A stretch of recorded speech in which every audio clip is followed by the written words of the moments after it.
চলুন ২০২৬ বিশ্বকাপের রেকর্ড ভাঙা প্রাইজ মানি নিয়ে একটু জেনে নেওয়া যাক।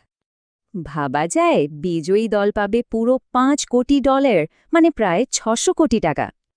আর এটা মোট প্রাইজ মানির উপর বিশাল এক লাভ, প্রায় ৫০% বাড়ানো হয়েছে। মোট $৭২,৭০,০০,০০০ ভাগ করে দেওয়া হবে ৪৮টা দেশের মধ্যে। তো এত টাকা কিভাবে ভাগ করা হচ্ছে? এর মূলত দুটো প্রধান দিক রয়েছে। বড় অংশটা পারফরম্যান্সের জন্য, আর বাকিটা প্রস্তুতির খরচ মেটানোর জন্য। আচ্ছা, এবার দেখা যাক কোন দল ঠিক কত টাকা করে পাবে। চ্যাম্পিয়নরা তো $৫ কোটি পাচ্ছেই, এমনকি গ্রুপ পর্ব থেকে বাদ পড়লেও $৯০ লাখ নিশ্চিত। এই বৃদ্ধিটা ঠিক কতটা বড় তা বুঝতে হলে একটু পেছনে ফিরে তাকাতে হবে।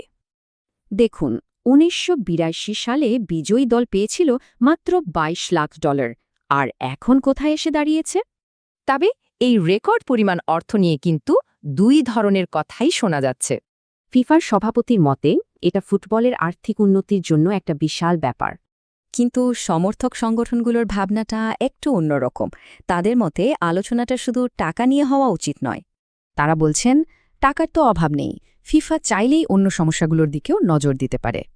তাহলে প্রশ্নটা এখানেই, এটা কি খেলার উন্নতি নাকি অগ্রাধিকারটাই ভুল জায়গায় দেওয়া হচ্ছে? সবশেষে এই প্রশ্নটাই থেকে যায়, ফুটবলের ভবিষ্যৎ কি সুস্থতার দিকে এগোচ্ছে নাকি বিভাজন আরও বাড়ছে?